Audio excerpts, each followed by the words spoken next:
भारत में लंबे समय से जनगणना का इंतजार हो रहा है, लेकिन अब यह इंतजार समाप्त हो चुका है।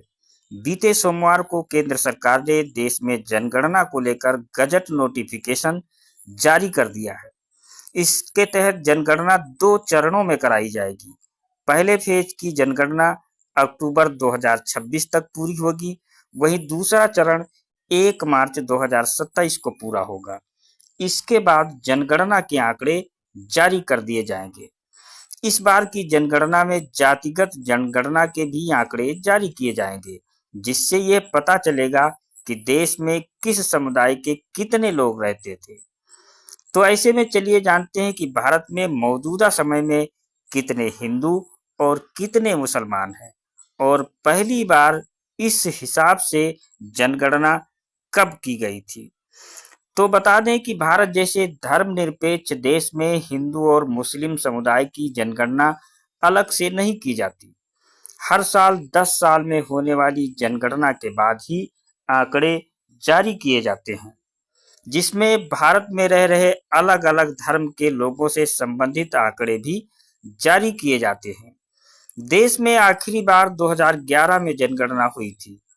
इसके अनुसार देश की आबादी 121 करोड़ थी, जिसमें 96.63 करोड़ यानी 79.8% हिंदू और मुस्लिम समुदाय के लोगों की संख्या 17.22 करोड़ अर्थात 14.2% थी। आजादी और देश के बंटवारे के बाद भारत में पहली बार जनगणना 1951 में की गई थी। इस जनगणना से पहले भारत में बड़ी संख्या में रह रहे मुसलमान पाकिस्तान चले गए थे। वहीं पाकिस्तान के लाखों हिंदू व सिख भारत आ गए थे। आजादी के बाद हुई इस जनगणना के आंकड़ों के अनुसार देश की आबादी करीब 36 करोड़ थी। इसमें हिंदुओं की आबादी 30.6 करोड़ तो वहीं मुस्लिम समुदाय के लोगों की आबादी 3.54 करोड़ थी।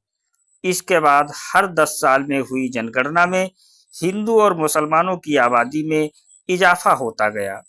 2021 से 2011 के बीच 10 सालों में हिंदुओं की आबादी 16.8% बढ़ी तो मुस्लिम आबादी 24.6% तेजी से बढ़ी। अब वर्तमान समय में हिंदुओं और मुस्लिमों की आबादी कितनी बढ़ी है और कितने प्रतिशत देश में हिंदू हैं, कितने प्रतिशत मुसलमान हैं, ये जनगणना के बाद जब आंकड़े जारी किए जाएंगे तभी स्पष्ट हो पाएगा।